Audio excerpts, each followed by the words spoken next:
Na wasalimu nyote popote mlipo, amani ya Bwana iwe na nyote.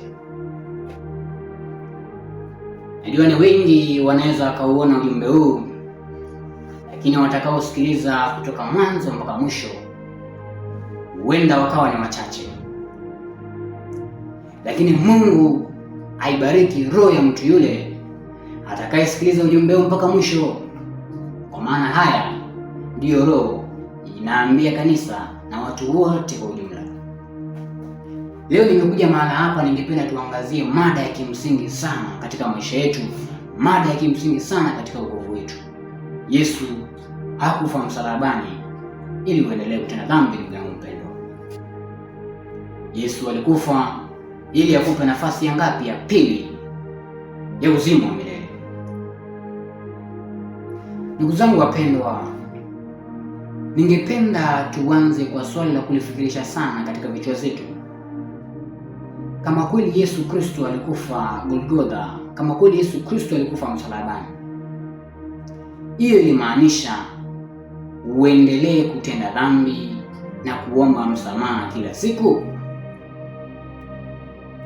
Kwa maana hili ndilo kosa ambalo watu wengi wanazidi kulitenda hii leo. Wanazidi kutenda dhambi na kurudia maisha yao ya dhambi ya jana, huku akisema Yesu alishakufa kwa ajili yangu, neema ya Mungu bado ipo, Mungu atanisamea tu. Na ni kweli, Mungu wa mbinguni ni mwingi wenye rehema. Mungu wa mbinguni mwingi wa rehema na fadhili, huwa anasamea. Lakini swali ni je, Yesu Kristo alikufa ili uendelee kutenda yale ya jana? Kwa maana alikuja akafa kwa sababu ya hayo ya jana ambayo ni dhambi, lakini bado leo unazidi kutenda hiyo dhambi. Alikufa ili uendelee kutenda hiyo dhambi ya jana? Hiyo ni swali ambalo unapaswa kujiuliza wewe. Dunia ya leo imefikia mahali ambapo dhambi imekuwa kawaida. Wokovu unazidi kuchukuliwa kirahisi. Neema ya Mungu inazidi kuchukuliwa kama kisingizio cha kuendelea kutenda yale mabaya ya jana. Lakini Biblia inazidi kutuonya katika kitabu cha Warumi sura yake ya 6 mstari wake wa 1, linasema tutende dhambi ili neema iongezeke? Ni swali ambalo Biblia inakuuliza, utende dhambi ili neema iongezeke? Biblia jibu inasema la hasha. Ndugu zangu wapendwa, hili ndilo tatizo kubwa na watu leo. Wanazidi kuchukulia neema ya Mungu kama ruhusa ya kuendelea kutenda dhambi. Lakini ndugu yangu mpendwa, sijakuja hapa ili kukaripia, sijakuja hapa ili nikuje kukutetesha, sijakuja hapa ili nikuje kukuhukumu, lakini nimekuletea habari njema kwamba leo tutaweza kujifundisha kwamba Yesu hakufa msalabani ili uendelee kutenda dhambi. Yesu alikufa ili akupe nafasi ya pili ya uzima wa milele. Msalaba haukuwa tiketi ya kuendelea kutenda dhambi bila hofu. Msalaba haukuwa njia ya kuendelea kuhalalisha maisha ya jana. Ndugu zangu wapendwa, msalaba ulikuwa mambo haya matatu. Jambo la kwanza, msalaba ulikuwa mlango wa mabadiliko. Mungu alikufungulia mlango mkubwa wa rehema, mlango mkubwa wa neema, ili uweze kubadilisha mielekeo ya maisha yako. Jambo la pili, msalaba ulikuwa nafasi ya pili ya uzima wa milele. Yesu Kristo alikuja akafa msalabani ili akupe nafasi ya pili yako wewe ya kubadilika na kumwangalia yeye, kwa maana anasema ndio njia kuu na uzima wa milele. Jambo la tatu, msalaba ulikuwa mwanzo wa maisha mapya. Yesu Kristo alikufa msalabani ili uanze kuishi maisha mapya, lakini sio kurudia yale ambayo unazidi kuyatenda, ambayo ulikuwa unayatenda jana, maisha ya dhambi. Ndugu zangu wapendwa, kabla siweza kuhitimisha hubiri langu leo, tutaweza kuangazia mambo haya manne. Jambo la kwanza, tuweze kujua kwa nini hasa Yesu Kristo aliweza kukufa pale Golgotha. Jambo la pili, tuweze kujua kwa nini sisi kama wanadamu hatupaswi kuendelea kutenda hii dhambi ambayo tunazidi kutenda kila siku, tukisema kwamba bado neema ipo. Jambo la tatu, tutaweza kujifundisha kwamba Yesu alikufa ili tuanze kuishi maisha mapya.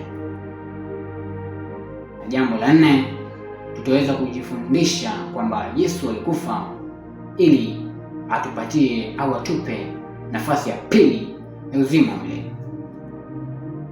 Nikiendelea na ubiri yangu, pia ningependa uzuri kuitafakari hili swali katika maisha yako au katika mawazo yako. Je, ninaishi maisha ya dhambi? Ninaishi maisha ya jana ya dhambi nikitegemea msamaha wa kesho, au nimechukua 100% nafasi ya pili ambayo Yesu aliweza kunipa pale msalabani? Basi kama hauna kitabu, ningependa uitafute kwa sasa. Kama hauna kalamu, ningependa uitafute kwa sasa kwa ajili ya kunakili haya tutakayokwenda kujifundisha. Kama tutaweza kuangazia mambo mengi, na sisi sio kompyuta kwamba utaweza kushika yote kwenye kichwa chako. Niruhusu nianze na jambo la kwanza. Yesu hakufa ili uendelee na dhambi. Ningependa uchukue Biblia yako sasa, uandamana mimi katika kitabu cha Warumi sura yake ya 6 mstari wake wa kwanza hadi wa pili. Biblia inasema, tutende dhambi ili neema iongezeke? La hasha! Sisi tuliokufa katika dhambi tutawezaje kuishi tena katika hiyo dhambi? Ni swali ambalo pia unapaswa kujiuliza. Hatuwezi tukasema Yesu Kristo alikuja akafa kwa ajili ya dhambi zetu, kwa ajili ya dhambi zako, na unazidi kutenda ile dhambi. Kwa maana hiyo basi kifo cha Yesu hakitakuwa na maana katika maisha yako. Yesu hakufa kwa sababu kwa ajili ya wewe uendelee kutenda dhambi ukisema kwamba bado neema ipo. Alikufa ili akupe nafasi ya pili ya wewe ya kubadilika. Ukisikia mtu akikwambia Yesu Kristo au nazidi kutenda dhambi ili niende nikaombe msamaha kesho kwa sababu Yesu Kristo alikufa, basi ukilisikia hilo kanusha, kwa maana huyo kifo cha Yesu hakina maana katika maisha yake. Alikufa ili uache kuendelea kutenda hiyo dhambi ambayo unazidi kutenda kila siku ukisema kwamba bado neema ipo. Ni kweli neema ipo, lakini kitambo sio kidogo sana. Mlango wa neema unakuja kufungwa siku ambayo mimi au wewe hujui ni gani. Fungua pia katika kitabu cha Warumi sura yake ya 6 mstari wake wa 12. Biblia inasema, dhambi isitawale katika miili yenu ipatikana na mauti. Ndugu zangu wapendwa, sisi miili yetu au maisha yetu ni kama mvuke. Hakuna anayejua kesho. Hata mimi nimesimama hapa sijui baada ya dakika 30 nitakuwa wapi. Ndiyo maana Biblia inanikumbusha kwamba dhambi isitawale katika miili yenu ipatikana na mauti, kwa maana huenda nikatenda dhambi sasa na baada ya dakika 10-15 nikawa simo katika ulimwengu wa shida. Nitakuwa nimeiweka roho yangu na nafsi yangu wapi? Ndiyo maana Biblia inakukumbusha kwamba dhambi isitawale katika mwili wako upatikana na mauti. Usizidi kutenda dhambi ukisema kesho utaenda kutubu, kwa maana kesho hujui utakuwa wapi.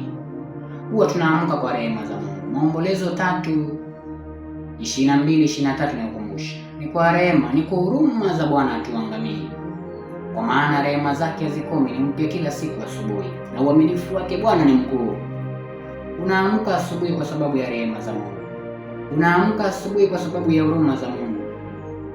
Haujui baada ya masaa mawili utakuwa wapi. Ndio maana Biblia inazidi kukumbusha kwamba dhambi isitawale katika mwili wako upatikana na mauti. Huenda ikawa umekuwa ukichezea dhambi kila siku ukisema nitaanza kwenda kuomba msamaha kila siku, au kila siku ya Jumapili au kila siku ya Jumamosi. Hapana. Biblia inakukumbusha dhambi isitawale katika mwili wako upatikana na mauti. Huenda ukakosa kufikisha hiyo Jumapili ambayo unasema utaweza kutubu kanisani. Huenda ukakosa kufikisha hiyo Jumamosi ambayo unasema utaweza kuenda kutubu kanisani, kwa maana hakuna anayejua kesho. Wakati wa kutubu na kubadilisha mielekeo ya maisha yetu ni sasa. Yesu hakufa ili uendelee kutenda dhambi, ndugu yangu mpendwa. Pia andamana mimi katika kitabu cha Yohana sura yake ya 8 mstari wake wa 11. Ningependa ufungue Biblia yako pale Yohana sura yake 8 mstari wake wa 11. Biblia inasema Yesu akamwambia yule mwanamke, amka, wala sikuhukumu, wala sitakuhukumu. Amka, nenda zako, wala usitende dhambi tena. Ina maana gani? Yesu Kristo huwa anatusamea. Yesu Kristo anakupa nafasi ya pili ya kubadilika, lakini kuna kitu ambacho hataki ufanye. Hataki utende hiyo dhambi tena. Unapoenda kutubu mbele zake, ulichotubu atakusamea, lakini hataki ukirudie ukitenda tena. Hiyo ndiyo maana ya neema. Yesu Kristo hakufa ili uendelee na dhambi. Anakusamea, haijalishi dhambi zako umekuwa ukitenda dhambi kiasi gani. Haijalishi dhambi zako umekuwa ukitenda kwa miaka ngapi. Anasema katika kitabu cha Isaya 1:18 kwamba hata kama dhambi zenu zitakuwa nyekundu sana kama damu, ataweza kujifanya ziwe nyeupe sana kama sufu. Hata kama dhambi zako umekuwa ukitenda dhambi mingi kiasi gani, Mungu ni Mungu mwenye rehema, atakusamea. Lakini anakupa nafasi ya pili sasa ya kuweza kuacha hizo njia zako mbaya ambazo umekuwa ukitenda, ili umwangalie yeye. Hataki uendelee kutenda ile dhambi tena. Nitazidi kurudia tena na tena na tena kwamba kifo cha Yesu msalabani hakikuwa tiketi ya kuendelea kutenda dhambi bila hofu. Kilikuwa nafasi ya pili ya kukupa wewe ili uweze kubadilisha mwelekeo wa maisha yako. Asikudanganye yeyote. Asikudanganye yeyote muendelee kuzini huku mkisema kila Jumapili au kila Jumamosi tutaenda kutubu. Hapana. Hapana. Hakuna anayejua kesho. Hakuna anayejua kesho. Wakati wa kutubu ni sasa. Tumeona Yesu anasamea. Anakupa nafasi ya pili, lakini ambacho hataki uendelee kutenda hiyo dhambi tena. Inasikitisha sana, kiumbe Mungu alichoumba kwa mfano wake kinazidi kutenda dhambi. Kiumbe Mungu alichokipea upendo mwingi hata kumtoa mwanawe kipekee afe kwa ajili yake, bado kinazidi kutenda ile dhambi ambayo Yesu Kristo alikuja kufa msalabani. Sio jambo la kuchekesha. Sio jambo la kuchekea. Hapana. Inahuzunisha sana. Lakini huenda ikawa ulikuwa unazidi kutenda dhambi kila siku huku ukisema kwamba nitatubu kesho. Lakini kwa maana umeweza kujua ukweli huu, basi ni wakati wa kuweza kuacha hayo maisha ambayo ulikuwa unaishi. Wakati ni sasa wa kubadilisha maisha yako na kuacha hiyo dhambi na usirudie tena.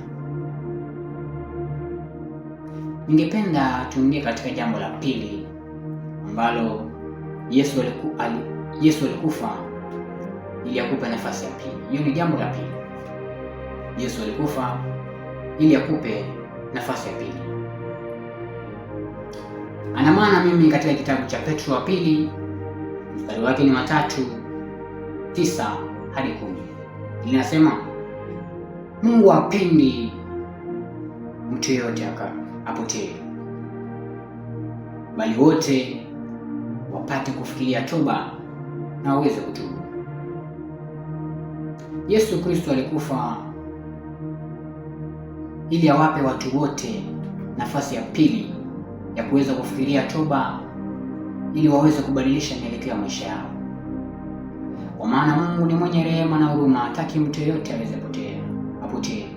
Mungu hataki upotee katika hiyo dhambi ndogo ambayo unazidi kutenda kila siku, unazidi kuirudia kila siku. Hataki upotee, kwa maana kila dhambi mshahara wake ni mauti bila ya toba. Warumi 6:23 nakwambia, kwa maana mshahara wa dhambi ni mauti, lakini karama ya Mungu ni uzima wa milele katika Yesu Kristo.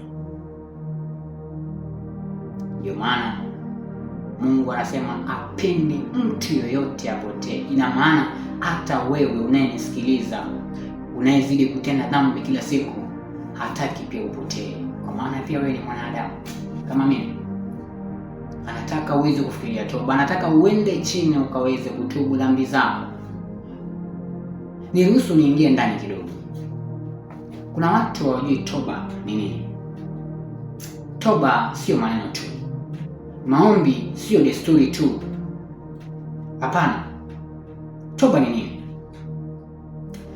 Ukienda katika kitabu cha Wakorintho wa pili sura yake ya 7 hadi 10, tunaona kwamba toba ya kihuzuni ya kimungu huleta wokovu, lakini toba ya kihuzuni ya kidunia huleta maangamizi. Usiende kumwomba Mungu kwa sababu ya mambo ambayo unataka yakutimizie katika maisha haya ya sasa.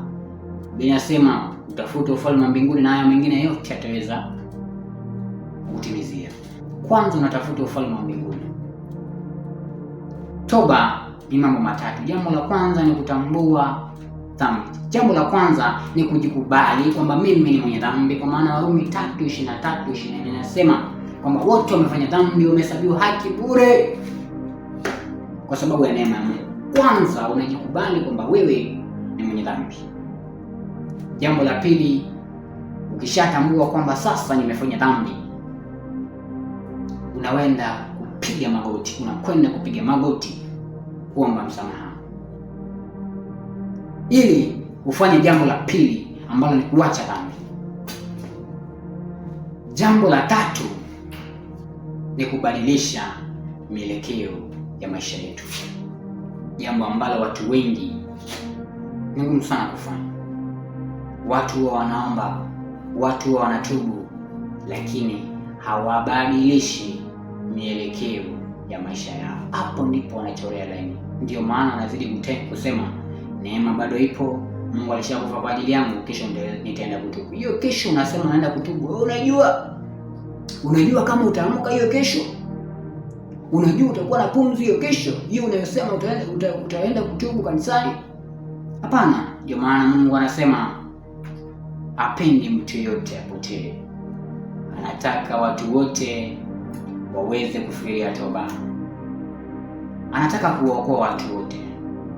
Timotheo wa kwanza sura yake ya 2:3 hadi 4 inasema Mungu anataka watu wote waokolewe na wapate kujua yote yaliyo kweli.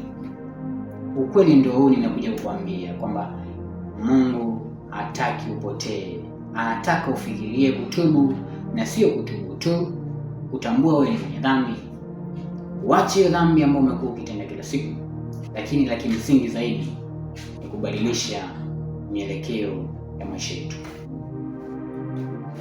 Ningependa kuandamana mimi katika kitabu cha Warumi sura yake ya 5 mstari wake wa 8. Nazidi kuangazia kwamba Yesu alikufa ili akupe nafasi ya pili ya uzima wa milele. Biblia inasema Kristo au Yesu Kristo alikufa kwa ajili yetu sisi tulipokuwa bado tungali wenye dhambi. Alikufa kwa ajili yako ndugu yangu mpendwa, ulipokuwa bado ungali mwenye dhambi. Hakufa kwa sababu yangu, kwa sababu nilikuwa mzuri sana. Hakufa kwa ajili yangu kwa sababu ulikuwa mzuri sana. Hapana. Lakini alikufa ili akupe nafasi ya pili ya wewe kubadilika. Kwa nini nazidi kusisitizia jambo hili la kubadilika? Kwa maana kama tutabadilisha mielekeo ya maisha yetu, hatutaweza kurithi ufalme wa mbinguni. Lakini kwa sababu Mungu anataka watu wote waokolewe, ndio maana nimeweza kukuletea ujumbe huu. Ndugu zangu wapendwa, ushawahi keti chini ukajiuliza miaka 200, 150 ijayo utakuwa wapi? Ukijiuliza swala hilo utaweza kujua kwamba maisha ni mafupi sana, ni wakati wa kuweza kujisalimisha mbele za Mwenyezi Mungu. Ni kitu cha kusikitisha sana kukaa kanisani kwa miaka 7, miaka 8, miaka 10, alafu mwisho wa siku unakuja kupoteza uzima wa milele. Ilikuwa na haja gani basi ya kwenda kanisani? Si ni bora tu ukae nyumbani uendelee kufanya dhambi kila siku? Haina haja. Lakini kama sote tunataka kuurithi ufalme huu, basi lazima muyatimize haya Roho inayoambia makanisa na watu wote kwa jumla kwamba alikufa, akateswa, akanyanyaswa ili ubadilishe mielekeo ya maisha yetu. Alikufa ili akupe nafasi ya pili ya uzima wa milele. Yesu Kristo alikufa kwa ajili yako wakati ulipokuwa bado ungali mwenye dhambi. Usisubiri Kristo akuje tena akufe tena mara ya pili. Hapana. Hilo ni jambo ambalo halitaweza kutokea sasa na hata ulimwengu ujao ukisikia hilo kanusha. Kilichosalia sasa ni kuja kuwahukumu watakaokuwa hai, kwa maana hukumu tayari ishaanza. Walio wafu tayari washaanza kuhukumiwa. Hauko mbali hata wewe kuanza kuhukumiwa, lakini Mungu anataka ubadilishe mwelekeo wa maisha. Kristo alikufa kwa ajili yako bado ulipokuwa ungali mwenye dhambi. Sio kwa sababu ulikuwa mzuri sana, hapana, lakini alikuwa anataka ubadilike na uweze kupata uzima wa milele. Tembea na mimi katika kitabu cha Ezekieli 18:23. Biblia inasema Mungu anajiuliza swali, je, ninapendekezwa na kifo cha mtu asiye mwenye haki? Hapana. Kwa nini asitubu na aziache njia zake mbaya apate kuishi? Mungu anasema, umekuwa ukitenda dhambi, ni sawa, sikatai, lakini kwa nini usitubu na wache njia zako mbaya ili uweze kuishi? Kwa nini aseme ili uweze kuishi? Kwa maana anajua mshahara wa dhambi au mambo ambayo unazidi kutenda ni mauti, na ndio maana nataka utubu leo ili uweze kupata uzima wa milele.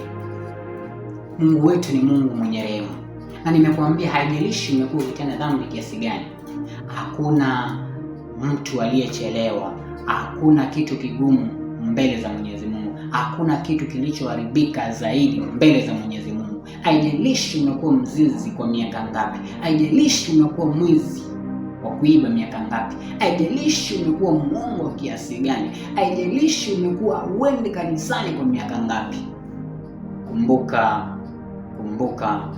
kumbuka mwizi msalabani. Yaani haikuchukua hata siku moja, lakini aliweza kupewa ahadi ya kurithi ufalme wa mbinguni.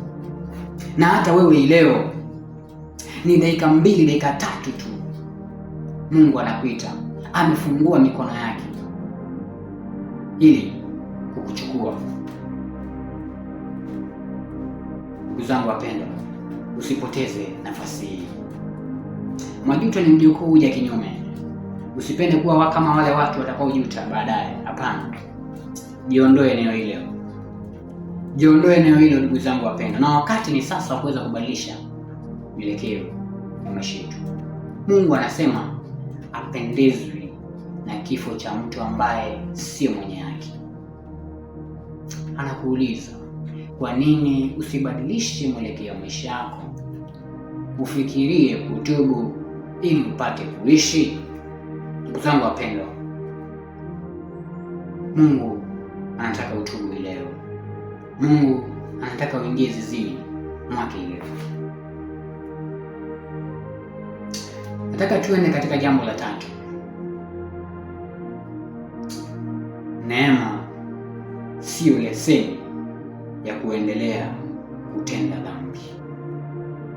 Neema sio tiketi ya kuendelea kutenda dhambi kila siku.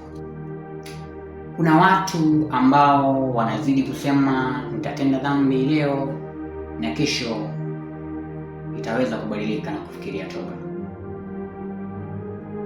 Kuna watu ambao wanasema tumeokolewa kwa neema, sheria haina maana tena katika maisha yetu. Kuna watu wanasema nitazidi kutenda dhambi leo na kesho nina nikatubu kanisani.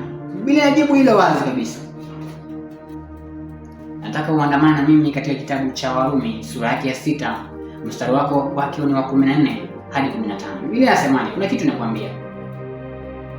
Inatangulia kusema hatutendi dhambi kwa sababu hatuko chini ya sheria, mbali chini ya neema.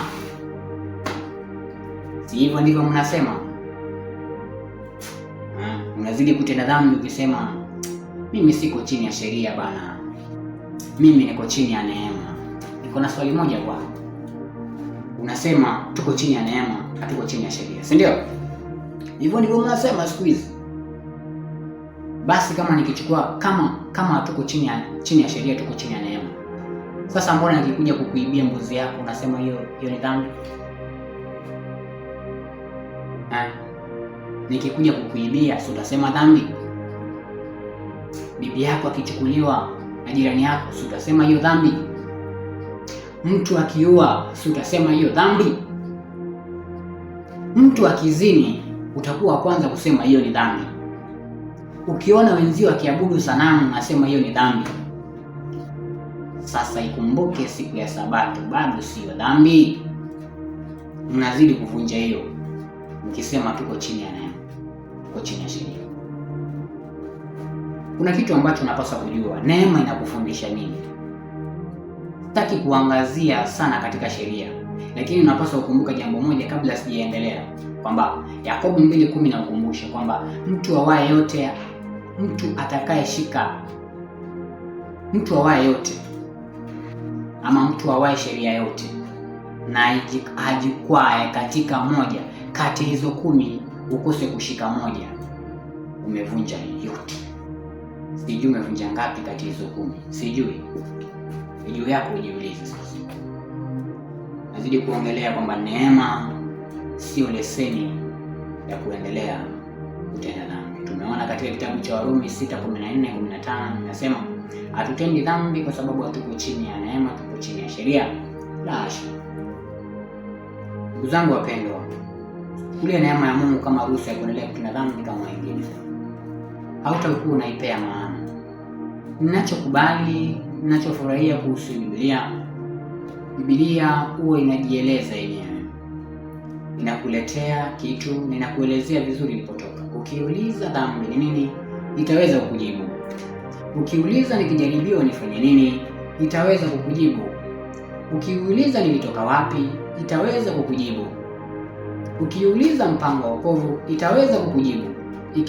Ukiuliza neema inanifundisha nini, itaweza kukujibu. Jambo ambalo nataka tujifundishe sasa, neema ya Mungu sio leseni ya kuendelea kutenda. Ndugu zangu wapendwa, na maana mimi katika kitabu cha Tito mstari wake wa 2:11-12. Sasa nataka tuone hii neema ya Mungu aliyotupa bure, aliyokupenda bure, aliyoipeana bure kwa mtu ambaye hakustahili kupewa neema. Kwa maana mimi na wewe nilistahili kifo, kwa maana kwa mujibu wa Warumi 6:23 kwamba mshahara wa dhambi ni mauti, lakini kwa sababu ya neema yake na huruma zake akaweza kunipa nafasi ya pili ya kubadilika. Sasa hii neema ya Mungu inakufundisha nini?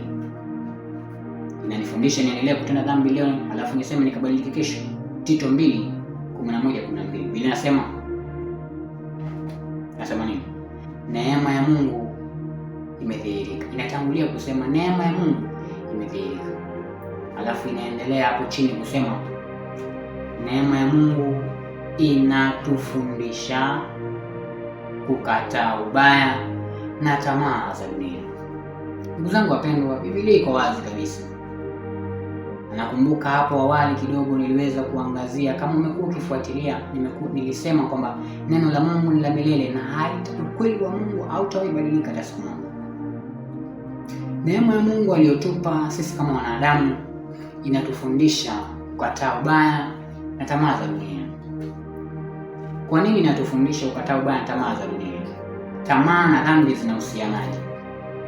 Na mtu anauliza hivyo, tamaa na dhambi zinahusianaje? Tembea na mimi katika kitabu cha Yakobo sura yake ya 1 mstari wake wa 14-15. Biblia inakwambia, kwa maana kila mtu hujaribiwa kwa tamaa zake mwenyewe, kuwa kivutwa na kuanguka. Tamaa ikikwisha kushika mimba huzaa dhambi, dhambi ikikomaa huzaa mauti. Kwa hiyo tamaa ni dhambi ambayo imeshashika mimba, baadaye ikazaa mauti. Ndugu zangu wapendwa, neema sasa inakufundisha, kwa maana tumeona tamaa inaleta dhambi ambayo inaleta baadaye mauti. Inakufundisha sasa kukataa hiyo dhambi na kuachana nayo. Kuna mtu hapa eneo hili anasema, mimi nimekuwa nikiandamwa sana na dhambi. Sasa nitawezaje kutoka katika hiyo sanduku ya dhambi, kwa maana imekuwa ikinitesa kila siku? Biblia inakujibu, majaribu yako kila mahali, huwezi ukayakimbia, hasa ukiwa katika zizi la Bwana. Lakini ukijaribu ufanye nini? Mathayo sura ya 26:41, Yesu anajibu. Ukitembea pale utaweza kuona. Wakorintho wa kwanza 10:13, ukitembea pale pia utaweza kuona. Ukijaribu utafanya nini? Jambo la kwanza, unakimbia dhambi. Kuna kitu ambacho watu hawajui. Kuna kitu inaitwa kukimbia dhambi. Hilo jambo watu walijui. Mtu amekuwa akilemewa sana na pombe au vileo, lakini watu ambao anazidi kuandamana na wao kila uchao, kila siku wanakunywa pombe. Sasa utawezaje kuacha hiyo pombe wakati ambapo bado unazidi kuandamana na watu?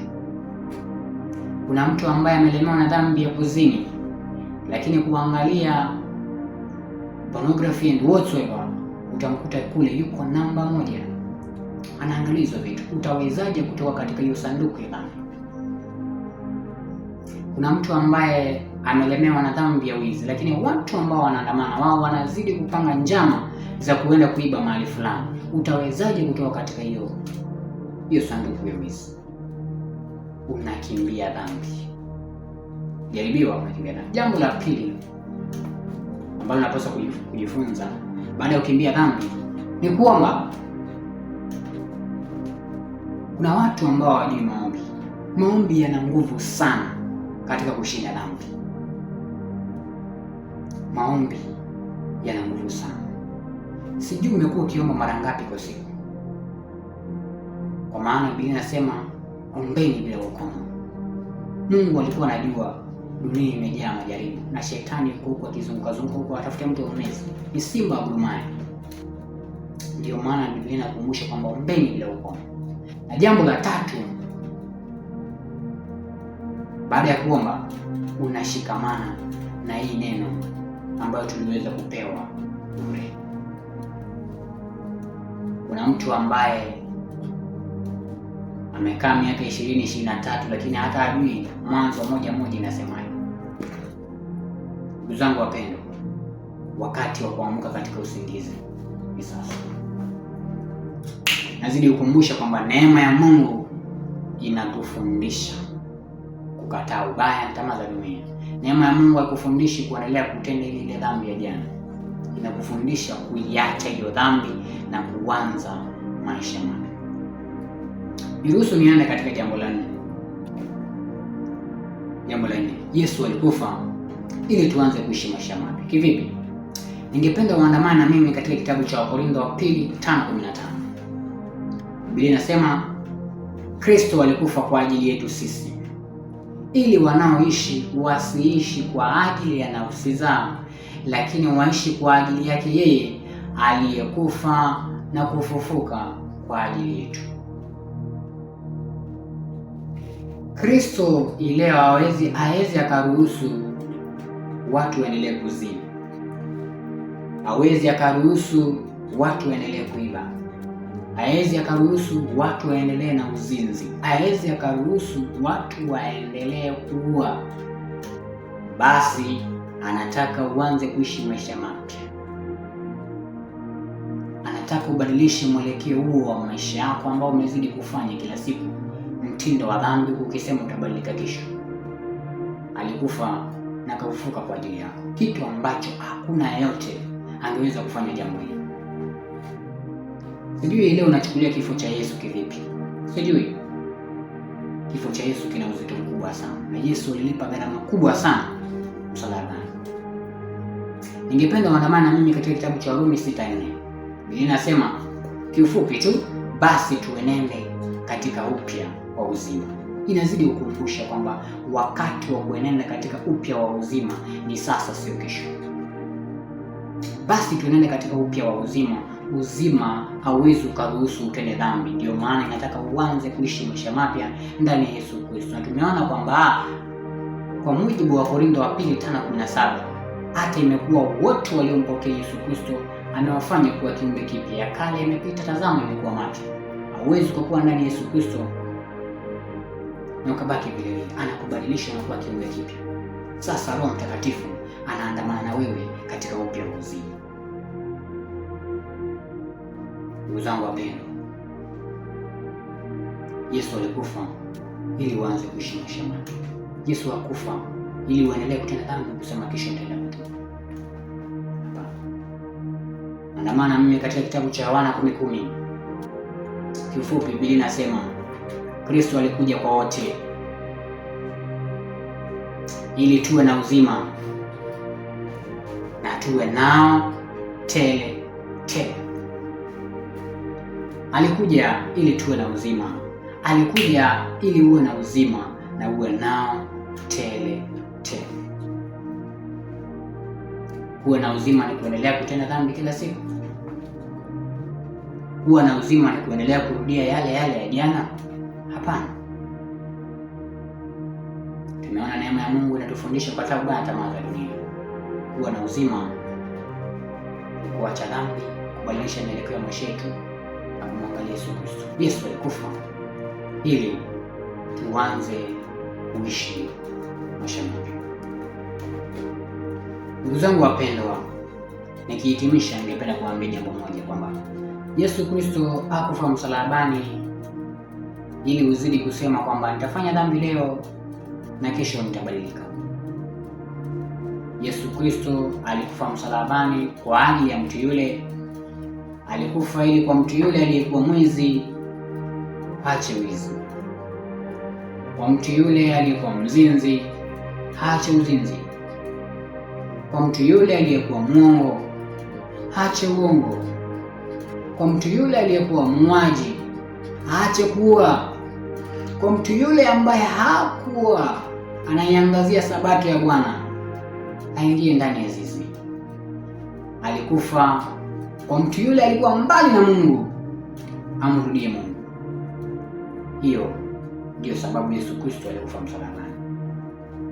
Ndugu zangu wapendwa, haijalishi umekuwa ukitenda dhambi kiasi gani,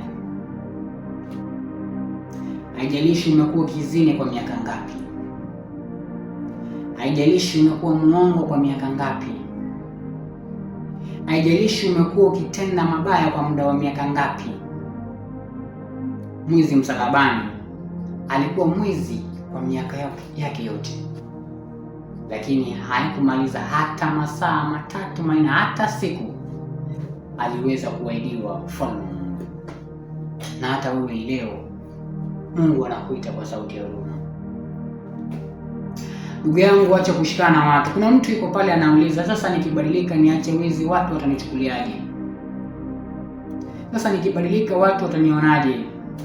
Ndugu yangu, nakukumbusha kwamba wokovu ni wa mtu binafsi. Yohana 3:16 inasema alimtuma mwanawe wa kipekee ili amwaminiaye, sio wamwaminiaye. Hapana. Ina maana wokovu ni wako binafsi. Utasimama peke yako siku ya hukumu. Ezekieli 18:20 nakumbusha, roho itendayo dhambi ndiyo itakayokufa, sio roho zitendao dhambi. Roho itendayo dhambi, ina maana uko peke yako pale, na kuna mtu atakaochukua uovu wa mwingine. Baba hatochukua uovu wa mwanae, mtoto hatochukua uovu wa baba yake. Haki ya mwenye haki itakuwa juu yake mwenyewe, na uovu wa mwovu utakuwa juu yake mwenyewe. Ndugu yangu mpendwa, wokovu ni wako binafsi. Warumi 14:12 nakukumbusha kwamba kila mtu miongoni mwetu, kila mtu anayenisikiliza, anayenitazama, ataweza kuleta habari zake mwenyewe mbele za Mwenyezi Mungu. Ndugu yangu mpendwa, acha kufuata wingi wa watu. Wakati wa kubadilika ni sasa. Haijalishi watakuchukuliaje, haijalishi watakuchukuliaje. Kuna kazi njema ambayo Mungu anataka kuanzisha ndani ya moyo wako. Wafilipi 1:6 na ukumbusha kwamba nami niliaminilo ndilo hili. Yesu Kristo aliaminilo ndilo hili. Ni Mungu anayeongea maneno haya. Kazi njema niliyoanzisha mioyoni mwenu nitaweza kuikamilisha hata siku ya Kristo Bwana wetu. Yesu Kristo hajaweza kurudi bado mara ya pili. Inamaanisha bado kazi njema ambayo Mungu anataka kuanza kuifanya ndani ya maisha yako, bado mlango upo. Ndugu yangu mpendwa, harakisha uweze kuingia katika zizi la Bwana sasa. Nitazidi kukumbusha kwamba hakuna aliyeahidiwa kesho. Wakati ni sasa. Wokovu ni sasa. Wakati wa kuamka katika usingizi ni sasa. Waefeso 5:14 nakumbusha, amka wewe ulalaye. Amka wewe ambao unalala. Amka wewe ambao unaendelea kutenda dhambi kila siku, wakati wa kutubu ni sasa. Matendo 3:19 nakwambia, tubuni basi mkarejea dhambi zenu zifuate kufutwa. Hakuna mtu mbaya kuliko neema ya Mungu. Hakuna dhambi kubwa kuliko msalaba. Kila dhambi inasamehewa. Kila dhambi inasamehewa. Nataka mtu yule ambaye anasema ndani ya moyo wake kwamba atajitolea kumtumikia Yesu Kristo kwa moyo wa kweli. Nataka mtu yule ambaye ameamua kuanzia sasa, sitaweza kuishi kama wengine wanaosema kwamba Yesu alikufa ili niseme kwamba nitabadilika kesho kwa maana neema yake bado ipo. Nataka mtu yule ambaye anasema katika moyo wake kwamba nitaweza kumwangalia huyu Yesu Kristo peke yake. Naongea na roho ya mtu yule ambaye kuanzia leo inaenda kuamua kwamba nitaweza kuacha hizi dhambi ndogo ndogo ambazo zimekuwa nikitenda, kwa maana Yesu Kristo hakufa ili niendelee kuzitenda. Mathayo 11:28, njooni kwangu nyote msumbukao na mlemeao na mizigo mizito, nitawapumzisha. Inaweza kuwa umekuwa ukilemewa na mizigo ya dhambi. Inaweza kuwa umekuwa ukilemewa na mizigo ya magonjwa. Inaweza kuwa ukiwa umelemewa na mizigo ya maisha. Kuna watu ambao wamepoteza maisha na matumaini katika maisha haya. Yesu Kristo anakuita kwa mikono miwili. Anakuambia uingie katika zizi lake. Yeye ataweza kukupa pumziko. Wakati ni sasa wa kuweza kuingia katika zizi. Ndugu yangu mpendwa, Yesu alikufa. Aliteswa. Alipigwa. Alitundikwa kofia ya miba. Sio ile ndugu yangu mpendwa uendelee kutenda dhambi kila siku. Hapana. Alikufa ili akupe nafasi ya pili ya uzima wa milele. Ndugu yangu mpendwa, sijui niongee kwa kauli gani ili uweze kunielewa. Sijui nitumie Kiarabu, sijui nitumie Kiingereza ili uweze kuelewa maneno haya ninayoyasema kwa sasa. Kwa maana ni jambo la kusikitisha sana. Kama nilivyosema, ni kitu kibaya sana kukaa kanisani miaka 7, miaka 10, miaka 12, alafu mwisho wa siku unakuja kuangamia milele. Haitakuwa na maana basi kuendelea kuenda kanisani kila siku. Ndugu yangu mpendwa, hakuna atakayeenda mbinguni kwa sababu alikuwa anaenda Sabato kila siku ya Jumamosi. Hakuna atakayeenda mbinguni kwa sababu kwao walikuwa wahubiri. Hakuna atakayeenda mbinguni kwa sababu baba yake ni mhubiri mkubwa eti huwa anamwombea kila siku. Hapana. Haki ya mwenye haki itakuwa juu yake mwenyewe. Ndugu yangu mpendwa, kama nilivyokuambia kwamba maisha yetu ni kama mvuke, na Mungu afurahishwi na kifo cha mtu ambaye si mwenye haki. Ezekieli 33:11 inakumbusha. Tusishikane na starehe na anasa za dunia, kwa maana ipo siku za kuja kupita. Mathayo 5:18 inakumbusha kwamba hata mbingu na nchi zitapita, lakini neno hili la Mungu litasimama milele. Luka 21:33 inakumbusha hata mpaka mbingu na nchi zitakapopita, hakuna yodi wala nukta ya hili neno litaweza kuondoka kama hata yote yatimie. Ndugu yangu mpendwa, wakati ni sasa wa kuweza kuingia zizini mwa Bwana. Wakati ni sasa wa kuweza kubadilisha mielekeo ya maisha yetu. Nimekuambia haijalishi umekuwa ukitenda dhambi kwa miaka ngapi. Haijalishi umekuwa ukiwa kando na zizi la Bwana kwa miaka ngapi. Bado nakuita. Mbingu inafurahia wakati mtu mmoja anapookolewa na kuingia katika zizi la Bwana. Ndugu yangu mpendwa, kifo cha Yesu hakikuwa tiketi ya kuendelea kutenda dhambi. Kilikuwa mlango Yesu Kristo alikufa ili tusamehewe.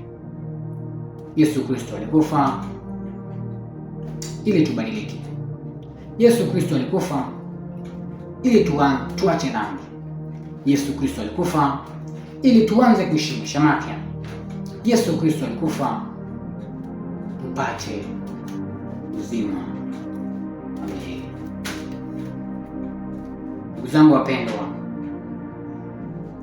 usichukulie neema ya Mungu kawaida.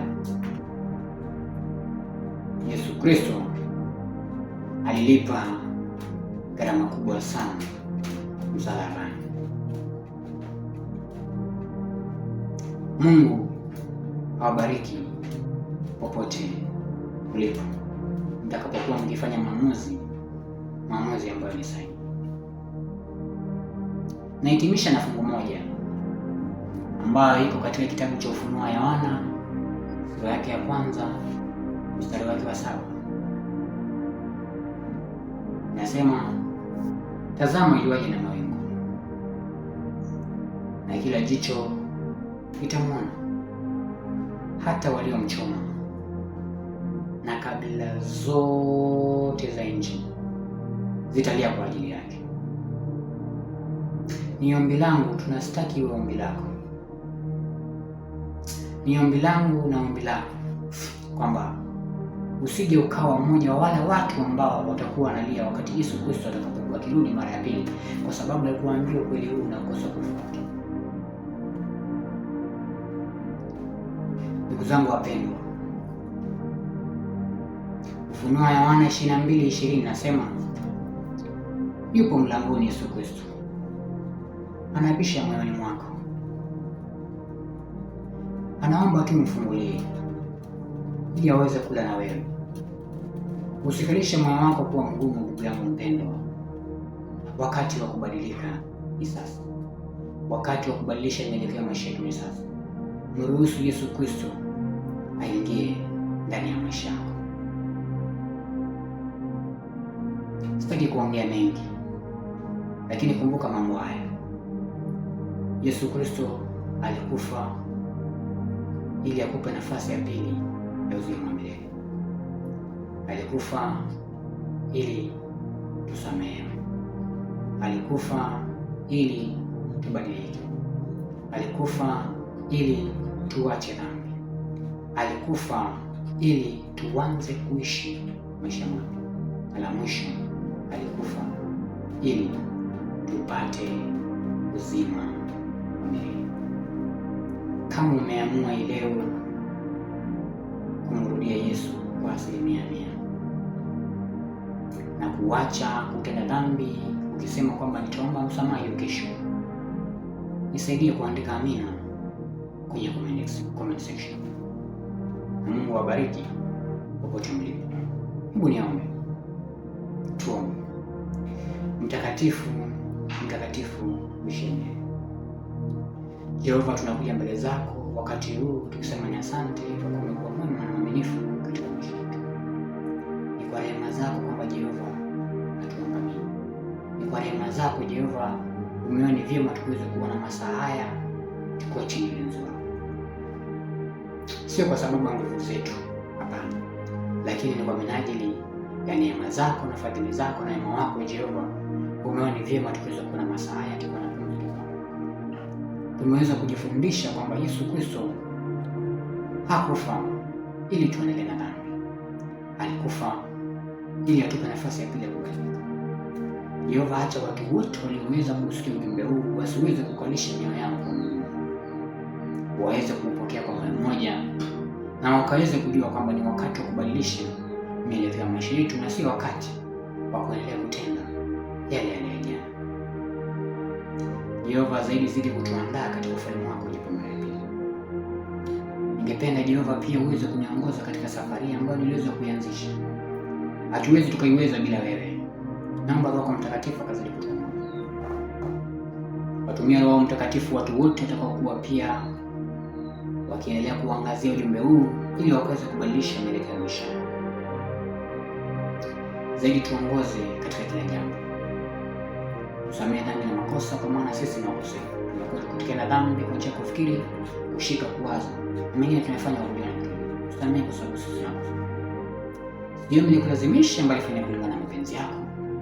Na kupitia katika jina la Yesu Kristo aliye mkombozi wetu tumeomba. Amen. Amen. Amen. Kama nilivyotanguliza, amani ya Bwana iwe nanyi nyote. Mungu awabariki.